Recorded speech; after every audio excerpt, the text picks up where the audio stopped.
Hi guys, எல்லாரும் எப்படி இருக்கீங்க? நல்லா இருக்கீங்களா? அப்படியே பாத்தீங்கன்னா உங்களுக்காக ஒரு அருமையான படத்தை நான் எடுத்துட்டு வந்திருக்கேன். இது என்னடா படம் அப்படின்னு பாத்தீங்கன்னா, இந்த இயர் எண்ட்ல ஒரு தரமான படத்தை தான் இந்த இடத்துல நான் உங்களுக்காக கொண்டு வந்திருக்கேன். ஷார்ட்டா ஒரு ஒன்லைனர் சொல்றேன். ஒரு மிகப்பெரிய சயின்டிஸ்ட் செத்து போன உடம்புலாம் வச்சு ஒரு கொடூரமான மிருகத்தை உருவாக்குறான். அந்த மிருகம் பாத்தீங்கன்னா கடைசியில அந்த சயின்டிஸ்டே கொல்றதுக்கு வருது. பாக்குறதுக்கு கொஞ்சம் வினோதமாவும் இருக்கு. சரி, நம்ம ரொம்ப பேசாம படத்துக்குள்ள விலாவரியா போயிடலாம். அதுக்கு முன்னாடி நான் உங்க மிஸ்டர் எஃப்எக்ஸ் மூவி சப்ஸ்கிரைப் பண்ணாதீங்க, சப்ஸ்கிரைப் பண்ணிக்கிங்க. ஃபாலோ பண்ணாதீங்க, ஃபாலோ பண்ணிக்கிங்க. படத்தோட ஸ்டார்டிங் சீன்ல பாத்தீங்கன்னா ஒரு மிகப்பெரிய கப்பல் பாத்தீங்கன்னா ஒரு ஐஸ் கட்டி லேண்ட்குள்ள நல்லாவே இறுகி மாட்டிக்கிட்டு இருக்கு. அப்படியே அந்த இடத்துல ஒரு கேப்டனா நம்மளுக்கு காட்டுறாங்க. இந்த கப்பல்ல வேலை செய்யற சோல்ஜர்ஸ் எல்லாம் பாத்தீங்கன்னா இதே மாதிரி பயங்கரமா பனி பேஞ்சுக்கிட்டே இருந்துச்சுன்னா இந்த கப்பலை ஒரு இன்ச்சு கூட நம்மளால நவுத்த முடியாது. அதனால கூடி சீக்கிரம் பாத்தீங்கன்னா எவ்வளவு முடியுமோ அந்த அளவுக்கு இந்த கப்பலை நவுத்திடலாம்னு சொல்லி பேசிக்கிட்டு இருக்காங்க. அப்படியே அன்னைக்கு நைட்டும் ஆயிருதுங்க. தூரத்துல பாத்தீங்கன்னா ஏதோ ஒரு நெருப்பு எரிஞ்சுக்கிட்டு இருக்கு. என்னடா இது நெருப்பு எரியுது அப்படின்னு சொல்லிட்டு ஒரு கூட்டமா சேர்ந்து அந்த இடத்துக்கு போய் பாக்குறாங்க. அங்க போய் பார்த்தாதான் தெரியுது, நம்ம சயின்டிஸ்ட் சொன்னோம் பாத்தீங்களா, அந்த பயவுல தான் இந்த இடத்துல விழுந்து கிடக்குறான். அது மட்டும் கிடையாதுங்க, ஒண்ணுமே ரத்த காயத்துல அப்படியே வெள்ளம் போல கடந்துகிட்டு இருக்கான். சயின்டிஸ்ட் சொல்றான், என்னை இதே இடத்துல விட்டுட்டு போங்க, இல்லைன்னா உங்களுக்கு தான் ஆபத்து அப்படின்னு சொல்ல அந்த சயின்டிஸ்ட தூக்கிட்டு அந்த ஷிப்புக்கு போயிடுறாங்க. அப்படி போறப்ப அந்த இடத்துல ஒரு கருப்பு உருவம் இந்த கப்பல் பக்கத்துல வந்து எல்லாம் பாத்தீங்கன்னா இருக்கிற கன்னெல்லாம் வச்சு பயங்கரமா சுட்டு தள்ளிக்கிட்டு இருக்காங்க அந்த கருப்பு உருவத்தை. அப்படி என்னதான் அந்த கன்னை வச்சு சுட்டு தள்ளனாலுமே அந்த மிருகம் மத்தவங்க எல்லாத்தையும் அடிச்சு போய் இந்த சயின்டிஸ்ட நோக்கி வேக வேகமா வந்துகிட்டு இருக்கு. அப்படியே இந்த சயின்டிஸ்ட் என்ன பண்ணிடுறாங்க, கப்பலோட உச்சியில கொண்டு போய் வச்சிடறாங்க. நல்லா, அதாவது கப்பலோட சீக்ரெட் பிளேஸ் மாதிரி இருக்குங்க, அந்த இடத்துல கொண்டு போய் இந்த சயின்டிஸ்ட படுக்க வச்சிடறாங்க. அவனுக்கு தேவையானது எல்லாத்தையும் பண்ணிக்கிட்டு இருக்காங்க. வெளியில இருக்கிற மிருகம் அவனுங்க எல்லாம் போட்டு, அதாவது அந்த சோல்ஜர்ஸ் எல்லாம் போட்டு பயங்கரமா புரட்டி எடுத்துக்கிட்டு இருக்கவே அந்த இடத்துல பாத்தீங்கன்னா நம்ம கேப்டன் என்ன பண்றாரு, ஒரு பெரிய ஷார்ட் கன் எடுத்துட்டு வந்துடுறாரு. அந்த ஷார்ட் கன் எடுத்துட்டு வந்து புல்லட்ட அந்த மிருகத்தோட நெஞ்சிலேயே பதிக்கிறாருங்க. அப்படியே அந்த மிருகமும் பாத்தீங்கன்னா முட்டி போட்டு கீழே விழுந்துருது. இதுதான் சாக்குன்னு சொல்லி அங்க இருக்கிற சோல்ஜர்ஸ் எல்லாம் என்ன பண்றாங்க, அந்த கப்பல் மேல ஏறி உட்கார. அந்த மிருகம் சும்மா இருக்குமா, அந்த மிகப்பெரிய ஷிப்பையே பாத்தீங்கன்னா அப்படியே ஆட்டி தள்ளிக்கிட்டு இருக்கு. இவங்க எல்லாம் பார்த்து பயந்துகிட்டு இருக்காங்க, இது மிருகமா என்னடா இது அப்படின்னு சொல்லி. அந்த நேரத்துல நம்ம கேப்டன் என்ன பண்றாரு அப்படின்னு பாத்தீங்கன்னா, ஷார்ட் கன் இருக்கு பாத்தீங்களா, அந்த ஷார்ட் கன் எடுத்து அந்த இடத்துல ஆல்ரெடி ஐஸ் கட்டி எல்லாம் உறைஞ்சு கிடக்குது இல்லையா, அந்த உறைஞ்சு போன ஐஸ் கட்டியில சுடுறாரு. அப்படி சுட்டதும் அந்த ஐஸ் கட்டி உடைஞ்சு அந்த மிருகம் பாத்தீங்கன்னா உள்ள போயிருது. ஒரு வழியா பாத்தீங்கன்னா அந்த மிருகத்தை கொண்டு முடிச்சாச்சு. ரொம்ப நேரம் கழிச்சு இந்த சயின்டிஸ்ட் பையன் உள்ள இருக்கான் பாத்தீங்களா, அவன் இப்பதான் கண்ணு முடிக்கிறான். அப்படி கண்ணு முடிச்சதுமே இந்த கேப்டன் என்ன பண்றாரு, இங்க பாருப்பா, நான் தான் உன்னை காப்பாத்துட்டு வந்தேன், அதனால நீ இப்போதைக்கு எந்த பயப்படமும் தேவையில்ல, நாங்க உன் கூட இருக்கிற வரைக்கும் அந்த மிருகம் பார்த்தனா உன்னை எதுவுமே பண்ணாது அப்படின்னு சொல்லவே அந்த சயின்டிஸ்ட் என்ன சொல்றான், ஐயோ என்னை எதுக்கு நீங்க தூக்கிட்டு வந்தீங்க, அந்த மிருகத்துக்கிட்டே என்ன ஒப்படைச்சிருங்க, இல்லைன்னா உங்க எல்லாத்துக்கும் ஆபத்து அப்படின்னு சொல்லி கேப்டன் கிட்ட சொல்லிக்கிட்டு இருக்கான். அதுக்கப்புறம் அந்த கேப்டன் வந்துட்டு உன்னோட வரலாறு தான் என்ன அப்படின்னு சொல்லி கேட்கறான். அப்பதான் பாத்தீங்கன்னா பிளாஷ்பேக்கை நம்மளுக்கு ஆரம்பிக்கிறாங்க. அதாவது நம்ம ஹீரோ பயபுல இருக்கான் இல்லைங்களா, அதாவது இந்த சயின்டிஸ்ட் தான் சொல்றேன். இந்த சயின்டிஸ்ட் வந்து பரம்பரை பணக்காரங்க, ஒரு ராஜ வம்சத்துல பிறந்த மாதிரி இருக்கும். இங்க ஒரு வயசான கிழவனை காட்டுறாங்க பாத்தீங்களா, இவன் தான் பாத்தீங்கன்னா நம்ம சயின்டிஸ்டோட அப்பங்காரன். இந்த பக்கம் ஒரு பொண்ணை கட்டுறாங்க பாத்தீங்களா, இந்த பொண்ணு தான் நம்ம சயின்டிஸ்டோட அம்மா. இப்படியே பாத்தீங்கன்னா அந்த பிலிமை நம்மளுக்கு பாத்துக்கிட்டே இருக்கிறப்ப நைட் அந்த சயின்டிஸ்டோட அப்பா அம்மாவுக்கு சரியான ஒரு இதே இல்லைங்க, அதாவது இந்த குடும்ப வாழ்க்கையே எப்படின்னு சொல்லி சரியான இதே அண்டர்ஸ்டாண்டிங் இல்ல அப்படின்னு சொல்லி வச்சுக்கலாம். அப்படியே பாத்தீங்கன்னா நம்ம ஹீரோ கொஞ்சம் கதைக்கு முன்னாடி போயிடுறான். அதாவது இந்த சயின்டிஸ்ட் பைப்புல கதை சொல்லிக்கிட்டே இருக்கிறப்ப கொஞ்சம் முன்னாடி போயிடுறான். கட்டத்துல இப்ப ரியல் லைஃப்ல என்ன நடக்குது அப்படின்னு பாத்தீங்கன்னா, அந்த கப்பல் நல்லா உறைஞ்சு போய் கடந்துச்சு பாத்தீங்களா, அதனால வெளியில சோல்ஜர்ஸ் எல்லாருமே பயந்துகிட்டு இருக்காங்க. எப்படியோன்னு நம்ம ஊருக்கு போய் சேரணும் அப்படின்னு சொல்லி பயந்துகிட்டு இருக்காங்க. தூரத்துல பாத்தீங்கன்னா அந்த கருப்பு மிருகம் இருக்கு பாத்தீங்களா, இந்த கப்பலை நோக்கி முறைச்சு பாத்துக்கிட்டே இருக்கு. இப்ப பாத்தீங்கன்னா ஒரு சென்டர் பிளாஷ்பேக்கு வந்துருவோம். அந்த சென்டர் பிளாஷ்பேக்ல என்ன அப்படின்னு பாத்தீங்கன்னா, நம்ம ஹீரோ தான் பயங்கரமான சயின்டிஸ்ட் ஆச்சு. அவனுக்கு பாத்தீங்கன்னா ஒரு சான்ஸ ஒருத்தனுக்கு தரான், அதாவது ஒரு டிஸ்ட்ரிபியூட்டர் மாதிரின்னு வச்சுக்கோங்க. சரிங்களா, கண்டுபிடிக்கிறதுக்கு எல்லாமே செலவு பண்ற ஆள் யாரு, இந்த டிஸ்ட்ரிபியூட்டர்காரன் தான். அட ஏண்டா, நம்ம ஹீரோ தான் பரம்பரை பணக்காரனாச்சு அப்படின்னு சொல்லி கேட்பீங்க இல்லையா. ஆனா அவனோட பிளாஷ்பேக் என்ன இருக்கு நான் போக போக சொல்றேன். சரிங்களா, நம்ம சயின்டிஸ்டுக்கு முன்னாடி ஒருத்த குள்ளா போட்டு இருக்கான் பாத்தீங்களா, இவன் டிஸ்ட்ரிபியூட்டர். அப்படியே பாத்தீங்கன்னா நம்ம சயின்டிஸ்ட் செத்து போன பாடியில எனக்கு வேணும், நல்ல பாடியா வேணும் அப்படின்னு சொல்லி கேட்பான். அதே மாதிரி பாத்தீங்கன்னா இந்த தூக்குதல் எல்லாம் போடுவாங்கல்ல, ஒரு நல்ல பாடியா தேர்ந்தெடுத்துக்கிட்டு இருக்கான். இதே மாதிரி பாத்தீங்கன்னா செத்து போன பிள்ளைங்கள் எல்லாத்தையுமே தேர்ந்தெடுத்துக்கிட்டு இருக்கான். அதே கட்டத்துல படத்துல ஹீரோன்னு இருந்தா ஹீரோனி அப்படின்னு சொல்லி கண்டிப்பா வேணும் இல்லைங்களா, அதே மாதிரி பாத்தீங்கன்னா இந்த இடத்துல ஹீரோயினும் இருக்காங்க. அப்படியே ஹீரோயின் கூட பாத்தீங்கன்னா நம்ம ஹீரோ ஃபுல்லா டூயட் பாடுற மாதிரி அந்த மாதிரி காட்டிக்கிட்டு இருக்காங்க. அவ்வளவுதான். இதுக்கப்புறம் பாத்தீங்கன்னா கொஞ்சம் சீரியஸாவே போயிடலாம். நம்ம ஹீரோ பயபுல என்ன பண்றான், அந்த பொருட்கள் எல்லாம் வாங்கிட்டு இருக்கான், ஒன்னு தயாரிக்க போறான். அதை பத்தி அங்க இருக்கிற பொருட்கள் எல்லாமே வாங்கிட்டு இருக்கான். அவனுக்கு தேவைப்படுற பொருட்கள் எல்லாத்தையும் பாத்தீங்கன்னா ஆளடைஞ்ச பங்குக்குள்ள எல்லாத்தையும் எடுத்துட்டு போறான். அங்க பாத்தீங்கன்னா வித்தியாசமான ஆராய்ச்சியை பாத்தீங்கன்னா தொடங்கவும் ஆரம்பிக்கிறான். செத்து போன உடம்புன்னு சொன்ன பாத்தீங்களா, கை தனியா, கால் தனியா, தலை தனியா, துண்டு துண்டா வெட்டி எண்ணத்தையும் ஒண்ணு உருவாக்கிட்டு இருக்கான். அப்படியே இந்த பக்கம் காட்டுறாங்க. இந்த டிஸ்ட்ரிபியூட்டர் பையன் சொன்ன பாத்தீங்களா, அவன் என்ன பண்றான், இங்க பாருப்பா, நீ பயங்கரமா காசு செலவு பண்ணிக்கிட்டு இருக்க, அது எனக்கு பிரச்சனை கிடையாது. இப்ப நம்ம இடத்துக்கு போரும் ஆரம்பிச்சிருச்சு, எவ்வளவு சீக்கிரம் அதை நீ உருவாக்க முடியுமோ அவ்வளவு சீக்கிரம் நீ உருவாக்கணும் அப்படின்னு சொல்லி டிஸ்ட்ரிபியூட்டர் காரனும் சொல்றான். அதுக்கப்புறம் பார்த்தா எதனால இவன் இப்படி கேட்கறான் அப்படின்னா, இவனோட உடம்பை எடுத்து ஒரு புது உடம்பை நம்ம சயின்டிஸ்ட் உருவாக்கவா இல்லைங்களா, அந்த உடம்புக்குள்ள பிக்ஸ் பண்ணணும் அப்படின்னு சொல்றான். இவனுக்கு பாத்தீங்கன்னா ஏதோ ஒரு புற்றுநோய் இருக்கும் போல, எனக்கு வேற உடம்பு வேணும் அப்படின்னு சொல்லிதான் நம்ம சயின்டிஸ்டுக்கு இவ்வளத்தையும் செலவு பண்ணியிருப்பான். அதே மாதிரி பாத்தீங்கன்னா நம்ம சயின்டிஸ்டும் கிட்டத்தட்ட ஒரு மிருகத்தை உருவாக்கிட்டா இல்லையா, பயங்கரமா இடி மழைன்னு சொல்லி அந்த இடத்துல பேஞ்சுக்கிட்டு தள்ளிக்கிட்டு இருக்கு. இதை எல்லாத்தையும் பாத்தீங்கன்னா நம்ம ஹீரோ சமாளிச்சுக்கிட்டு இருக்கான். அப்ப அந்த இடத்துக்கு வந்து இந்த டிஸ்ட்ரிபியூட்டர்காரன் எப்படியாச்சும் அந்த உடம்ப என்னோட உடம்புக்குள்ள சேர்த்துருங்க அப்படின்னு சொல்லி ராவடி பண்ணிக்கிட்டு இந்த இடத்துல பாத்தீங்கன்னா நம்ம ஹீரோக்கும் அந்த டிஸ்ட்ரிபியூட்டர்காரனுக்கும் ஒரு சின்ன தகராறாவது. அப்படியே அந்த இடத்துல ஒரு பெரிய குழி மாதிரி இருக்குங்க. அந்த குழியில போய் இந்த டிஸ்ட்ரிபியூட்டர்காரன் உழுவே அவன் தலை இருக்கு பாத்தீங்களா, அப்படியே பூசணிக்கா மாதிரி வெடிச்சு செதறிடுச்சு. நாம இதையே பார்த்துக்கிட்டு இருக்க முடியாது, நாம இவ்வளவு நாள் கனவு கண்டது எல்லாமே இன்னைக்கு நினைவாக போகுது அப்படின்னு சொல்லிட்டு அவனோட சயின்டிஸ்ட திருப்பியும் ஆரம்பிக்கிறான். இந்த இடத்துல மியூசிக் எல்லாமே அப்படியே வைபாக ஆரம்பிக்குது. பயங்கரமா மின்னல்லாம் அடிச்சு தள்ளிக்கிட்டு இருக்கு. அடிச்ச மின்னல்ல பாத்தீங்கன்னா நம்ம சயின்டிஸ்ட் பைய போல என்ன ஆயிடுறான், மயக்கம் போட்டு அப்படியே பெட்டிலே உளுந்து படுத்து தூங்கிடுறான். அவ்வளவுதான். அடுத்த நாள் காலையிலாவது ஒரு வித்தியாசமான வெள்ளை உடம்பு வச்சு ஒரு மிருகம் வந்து இந்த சயின்டிஸ்ட் முன்னாடி வந்து நிக்க.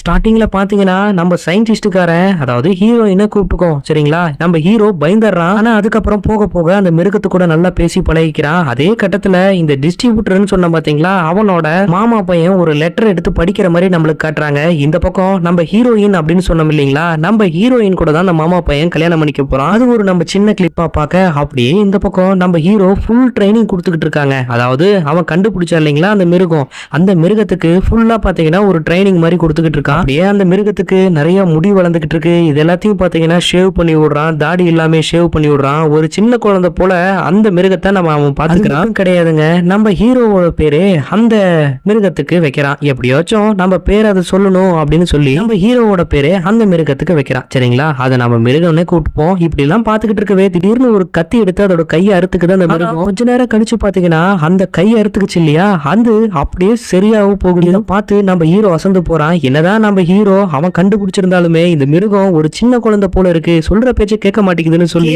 ரூம்ல பாத்தீங்கன்னா அடைச்சு வச்சிடறான். அதே கட்டத்துல நம்ம இந்த மாமா பையன் ஒருத்தர் சொன்னோம் இல்லையா, அந்த டிஸ்ட்ரிபியூட்டர் மாமா பையன், அவனும் இந்த இடத்துக்கு கரெக்டா வந்து சேர்ந்துடுறான். இந்த இடத்துல ஹீரோயினும் பாத்தீங்கன்னா வந்து சேர கீழே என்னமோ சவுண்ட் கேக்குது அப்படின்னு சொல்லி ஹீரோயின் போய் பாக்குறாங்க. அப்படி ஹீரோயின் பாத்தீங்கன்னா கீழே போய் பார்த்தாதான் தெரியுது ஒரு வித்தியாசமான பயங்கரமான மிருகம் இவன் அடைச்சு வச்சு கொடுமை பண்ணிக்கிட்டு இருக்கான் அப்படின்னு சொல்லி தப்பா அந்த ஹீரோயின் புரிஞ்சுக்கிறானே. மேல ஹீரோ கிட்ட போயிட்டு, இங்க பாரு அந்த மிருகம் உனக்கு என்ன பண்ணுச்சு, நீ தான் அதை உருவாக்குனியா, எதுக்கு இது வந்து நீ கொடுமை பண்ணிக்கிட்டு இருக்க அப்படின்னு சொல்லி கேட்கவே, நான் கொடுமை பண்ணல, அந்த டிஸ்ட்ரிபியூட்டரை கொன்னவனதே பாத்தீங்கன்னா இந்த மிருகம் தான் கொன்னுச்சு அப்படின்னு சொல்லி எல்லாத்துக்கிட்டையும் போய் சொல்றான் நம்ம ஹீரோ. ஒரு வழியா பாத்தீங்கன்னா அன்னைக்கு நைட்டும் ஆகுதுங்க. அன்னைக்கு நைட்டு பாத்தீங்கன்னா நம்ம ஹீரோயின் சும்மா இல்லாம கேண்டில் எடுத்துட்டு அப்படியே அந்த கோயிலுக்குள்ள போறாங்க.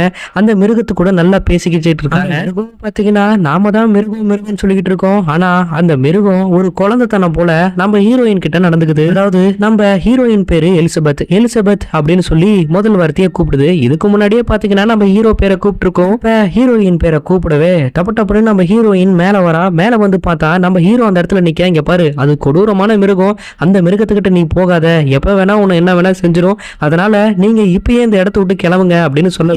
அந்த இடத்துல என்ன சொல்றாங்க பாரு, அது ஒரு குழந்தை மாதிரி, அந்த குழந்தைய நீ கொடுமை பண்றது என்னால பாத்துக்கிட்டு இருக்க முடியாது, இது எல்லாத்தையும் நான் மக்களுக்கு சொல்ல போறேன், ஊர் தலைவருக்கு சொல்ல போறேன், எப்படியான அந்த மிருகத்தை நான் காப்பாத்த போறேன் அப்படின்னு சொல்லி நம்ம ஹீரோயின் சொல்றா. அதான் அடுத்த கட்டமே நம்ம ஹீரோ என்ன பண்றா, இங்க பாரு அவ வந்ததுமே நீ அவகிட்ட பேச ஆரம்பிக்கிறியா, அப்படிலாம் பேசக்கூடாது, நான் தான் உன்னை கண்டுபிடிச்சேன், நான் தான் உன்னை வந்து உருவாக்கினேன், எனக்கு தான் நீ மரியாதை கொடுக்கணும், நான் சொல்ற பேச்செல்லாம் நீ கேட்கணும் அப்படின்னு சொல்லி ஒரு தடியில அடிக்க ஆரம்பிக்கிறான். மிருகமும் பாத்தீங்கன்னா பொறுத்து பொறுத்து பாக்குது. அதுக்கப்புறம் அவன் வச்சிருந்த தடி எடுத்து பட்டாருன்னு உடைக்கவும் ஆரம்பிக்குது. பார்த்து நம்ம ஹீரோ அந்த இடத்த விட்டு ஓடி வந்துடுறான். அடுத்த நாள் காலையிலாவது இந்த மாமா பையன் சொன்ன இல்லைங்களா, அந்த மாமா பையனை கூட்டிட்டு போய் இங்க பாரு அந்த மிருகம் உங்க மாமாவை கொண்டிருக்கு, அந்த மிருகத்தை நாம சும்மா விடக்கூடாது, அதனால நீ எலிசபெத்தை கூட்டிட்டு இந்த இடத்த விட்டு சீக்கிரம் போயிரு, நான் இந்த இடத்தையே சுக்குநூறு ஆக்கிடுறேன், அந்த மிருகத்தையும் கொண்டுறேன் அப்படின்னு சொல்லி இந்த மாமா பையன்கிட்ட சொல்லவே உடனே எலிசபெத்தை கூட்டிட்டு அவனும் அந்த இடத்த விட்டு கிளம்பி போயிடுறான். இப்ப நம்ம ஹீரோ பையன் என்ன பண்றான் அப்படின்னு பாத்தீங்கன்னா ஃபுல்லுமே இந்த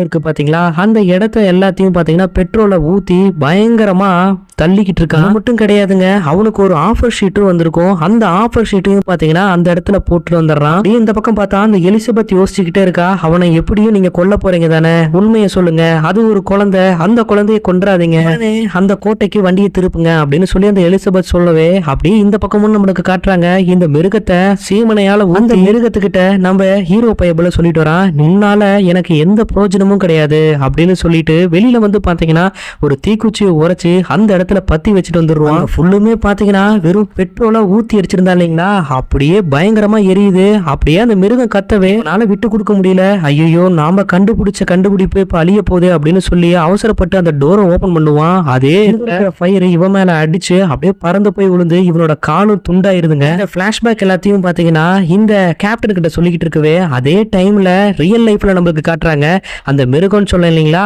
அந்த மிருகம் இப்ப அந்த கப்பலுக்குள்ள வந்துருச்சு. கேப்டனை அடிச்சு போட்டுட்டு என்ன இவன் பிளாஷ்பேக் சொன்னானா, இப்ப என்னோட பிளாஷ்பேக் சொல்றேன் நல்லா கேட்டுக்கோ அப்படின்னு சொல்லி அந்த கேப்டன் கிட்ட இந்த மிருகம் பேசாவது இவன் அப்படி பண்ணி முடிச்சதுமே அந்த இடத்துல இருந்து எப்படியும் நான் கஷ்டப்பட்டு தப்பிச்சிட்டேன், ஒரு சின்ன ஹோல்ஸ் வழியா தான் நான் வெளியில வந்தேன், எனக்கு ரொம்ப பிடிக்கும், அதே மாதிரிதான் நான் ஒரு குடும்பத்தை வெளியில வந்ததும் சந்திச்சேன். அந்த இடத்துல ஒரு வயசானவர் இருந்தாரு, அந்த வயசானவர் பாத்தீங்கன்னா கண்ணு தெரியாது, இருந்தாலும் அந்த வயசானவர் என்னை நல்லா பாத்துக்கிட்டாரு. அதுக்கப்புறம் இந்த சயின்டிஸ்ட எப்படியாச்சும் கண்டுபிடிக்கணும், அதாவது நம்ம ஹீரோவை கண்டுபிடிக்கணும் அப்படின்னு சொல்லி அந்த இடத்துக்கு திருப்பியும் போறான் நம்ம மிருகம். ஏன்னா இந்த மிருகம் பாத்தீங்கன்னா தன்னோட அப்பா தான் நம்ம ஹீரோ அப்படின்னு சொல்லிட்டு அவனை பயங்கரமா தேடிக்கிட்டு இருக்கும். இந்த மிருகம் எந்த இடத்துக்கு வந்திருக்கு, அதாவது ஸ்டார்டிங் சீன்ல பாத்தீங்கன்னா கண்டுபிடிச்சா இல்லைங்களா ஒரு கோட்டை, அந்த கோட்டையில தான் இந்த மிருகம் வந்து ஃபுல்லுமே தேடிக்கிட்டு இருக்கும். நம்ம ஹீரோவை எப்படியாச்சும் கண்டுபிடிக்கணும் அப்படின்னு சொல்லி அப்படியே புக் எல்லாம் எடுத்து எடுத்து அந்த இடத்துல பாத்துக்கிட்டு இருக்கு, ஏதோ ஒரு தகவல் கிடைக்குமா அப்படின்னு சொல்லி பாத்துக்கிட்டே இருக்கவே நம்ம ஹீரோக்கு கூட ஒரு ஆஃபர் ஷீட் வந்திருக்கும் இல்லையா,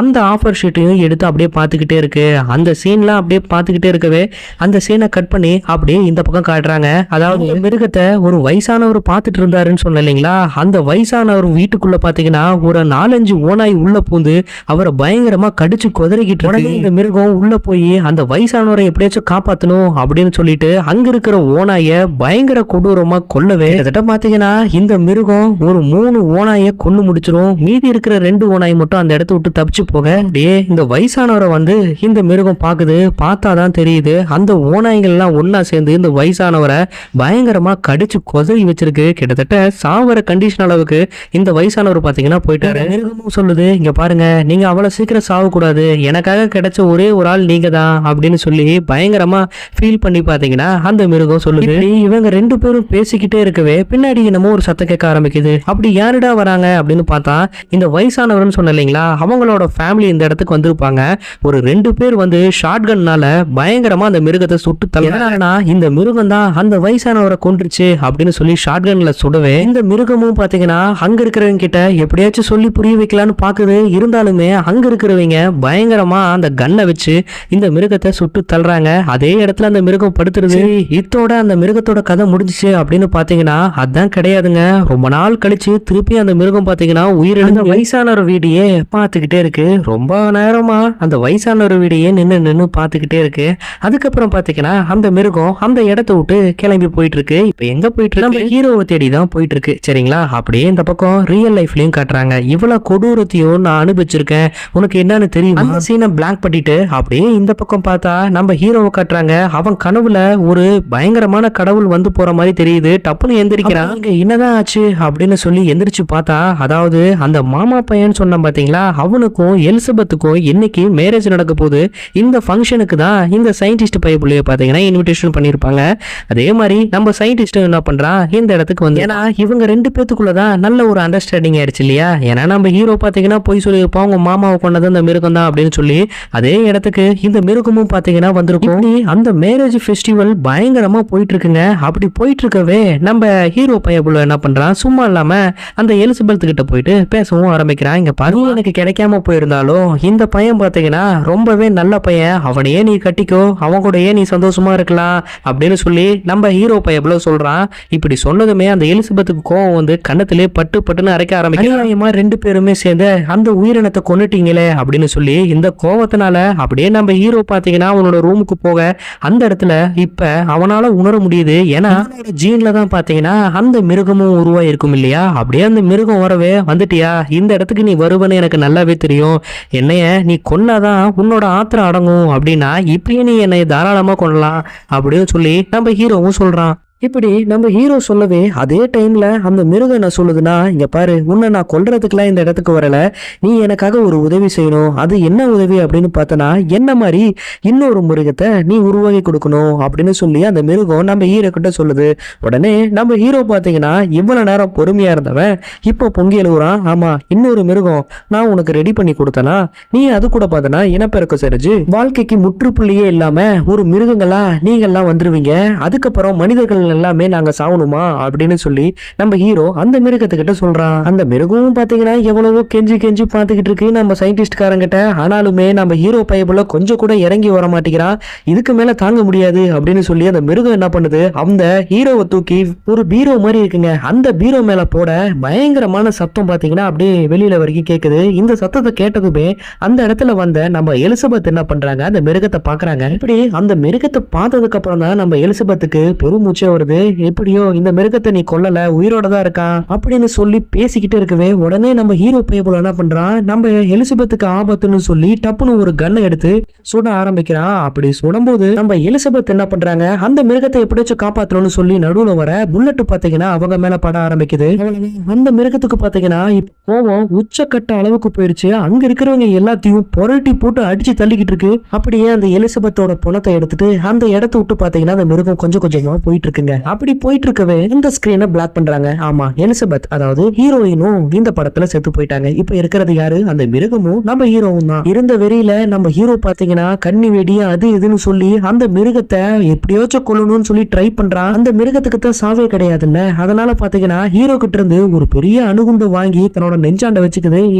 என்ன கொல்ல போறியா, நீ செத்தாலுமே நான் சாவ மாட்டேன் பாக்குறியா அப்படின்னு சொல்லி அந்த அணுகுண்டை எடுத்து தன்னோட நெஞ்சு பகுதியாண்ட வைக்க ஒரு பயங்கர சத்தத்தோட அந்த அணுகுண்டு வெடிக்க அதுல இருந்துதான் சரிஞ்சு விழுந்து நம்ம ஹீரோ பையபுள்ள இந்த இடத்துல கலந்து கிடப்பான். இதை பார்த்துட்டு தான் அந்த கப்பல் இருக்கிற ஆளுங்க எல்லாருமே வந்து நம்ம ஹீரோவை காப்பாத்த வந்திருப்பாங்க. அதே மாதிரி இந்த கருப்பு உருவத்துக்கு என்னாச்சு, அதாவது சாரி இந்த மிருகத்துக்கு என்னாச்சு அப்படின்னு பார்த்தா கிட்டத்தட்ட இந்த மிருகத்தோட கை தோல் மூஞ்சி எல்லாமே செதறி போயிருக்குங்க. ஆனா அதுக்கப்புறம் திருப்பியும் அந்த தோல் பகுதி தசை இது எல்லாமே அந்த மிருகத்துக்கு திருப்பி வர ஆரம்பிக்குது. அப்படியே பாத்தீங்கன்னா நான் ஸ்டார்டிங் சீன்ல பார்த்தோம் இல்லையா, அந்த சோல்ஜர்ஸ் எல்லாம் ஒட்டுக்கா சேர்ந்து நம்ம ஹீரோ பையபுல எங்க கூட்டு வந்திருக்காங்க, அந்த படகு கூட்டு வந்திருப்பாங்க. இப்ப ரியல் லைஃப்ல நம்மளுக்கு காட்டுறாங்க.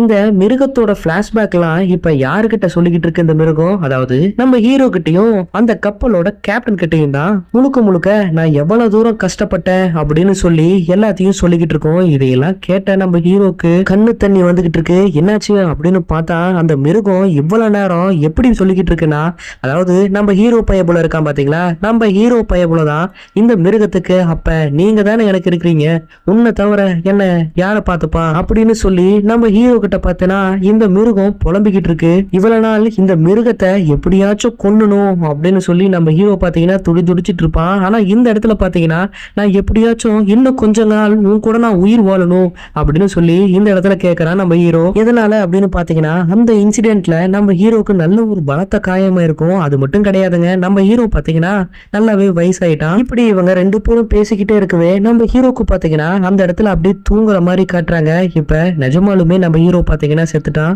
எப்படிங்க படத்தோட ஸ்டார்டிங்ல இருந்து எண்டிங் வரைக்கும் நம்ம என்ன நினைச்சிருப்போம், அதாவது இந்த மிருகம் தான் எப்படியோன்னு அந்த ஹீரோவை கொல்லும் அப்படின்னு சொல்லிதான் நம்ம நினைச்சிருப்போம். ஆனா கடைசியில கிளைமேக்ஸ்ல நல்ல ஒரு சென்டிமெண்ட் சீனை கொடுத்து மாஸ் காட்டி வச்சிருக்கானுங்க. படம் சூப்பரா இருக்குங்க.